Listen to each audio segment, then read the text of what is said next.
tremendous wisdom. And the reason why I always go back and talk and try to speak to atheists, for those who want to know, is because I'm an honest thinker, and I entertained all the thoughts that you may have. I know some of you think that you know a lot more. You do know a lot more than me in certain things, but I understand the basics. I understand what they're talking about. Some of you have criticized me. I don't know the difference between Lamarckian evolution and Darwinian evolution. Well, the truth of the matter is Darwin and Lamarck were very, very close. Darwin really did not know anything about genetics. He certainly didn't know anything about modern-day DNA and all those things. His thoughts actually were initially thought to be contradicted by genetics. He believed that things developed as a result of adaptation, selection, and that these things somehow or other had an effect or were affected by changes in the basic seed of the creatures. But that how it worked, he didn't know. It's just that these things evolved in a process of natural selection, survival of the fittest, adaptation, and so on and so forth. These forces, he thought, were the ones that caused these changes, very slow changes, to take place and eventually caused the changes of species. Lamarck wasn't much different. And what happened later on is somewhere in the 20th century they began to marry the evolutionist ideas of Darwin together with genetics, and they created what they call neo-Darwinism. But this is not Darwin. This is the development, the subsequent thoughts that took place following Darwin, but always trying to prove that one species led to another. And what do I have to say about that? The only thing I have to say about that is that it's not something that can be proven in a laboratory. You can prove the presence of a particular part of an atom through certain processes in an atom smasher. You can prove certain things by experiment. Einstein's idea that light bends around a large body because of gravity was provable, and it was proven in 1919. And so these are things that you can actually see and prove, but you can't see, and therefore you cannot prove, macroevolution. So that's number one. Number two, why did I reject it when I was a kid? Had nothing to do with belief. I can believe that God created a world through evolution. There's nothing that says that this can't be this way. Yes, it says that God made man from in a dust from the earth, but that dust from the earth doesn't say what kind of dust. Obviously, it doesn't literally mean dust that's iron ore or gold ore or silver ore. It obviously means a kind of muck that had certain carbohydrates from which life can emerge.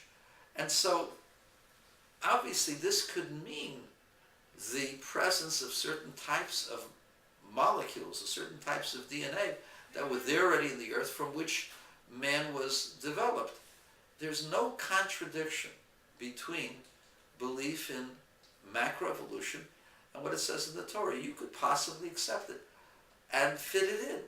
The reason I don't, and be honest with you, is I never felt that the proofs that were given were actually conclusive. And I'll tell you my spin on it. I've told you in the past that there are billions and trillions of creatures in this world. What evolution says is that there's a progress, and that we naturally progress to different kind of development in creatures, and we leave the others behind, and they are lost and become extinct. But that's not true. There are still creatures from the supposedly old part of the evolutionary process that are still around today. Not everything changed. One example is the coelacanth. The coelacanth is this fish that almost walks on the bottom of the floor of the water. And they postulated that the coelacanth was the forerunner of walking things that walked on land. and that the coelacanth became extinct 60 million years ago. What happens? What actually happened? What actually happened was that the coelacanth is still around 60 million years later. And you know what? It hasn't grown a stubby toe. And so what's your answer? Your answer, the coelacanth caused all of those things that began to walk onto the dry land. How come there's still coelacanths around? Well, whatever, they found a way to survive. So why couldn't the ancestor of the chimpanzee and the hominid, the human being, why couldn't that survive? Why did they all of a sudden die? They all died out? Does that make sense to you? There isn't a single place in the world where a hominid could exist outside of extinction somewhere in the ground. The coelacanth can survive. All kinds of creatures that the sharks survived. All kinds of creatures survived from those ancient times, and only the hominids, they're all extinct. Every single forerunner of the modern types of animals, they're all extinct. How come? How could that be? When you see that there are surviving examples. And so I never bought into that. I never bought into that because there should have been a survivor somewhere, somehow. If a gorilla can survive, then the ancestor of man and the chimpanzee can survive because he was more intelligent. It just boggles the mind. That's number one. Number two, evolution is a continuous process, and it's a random process.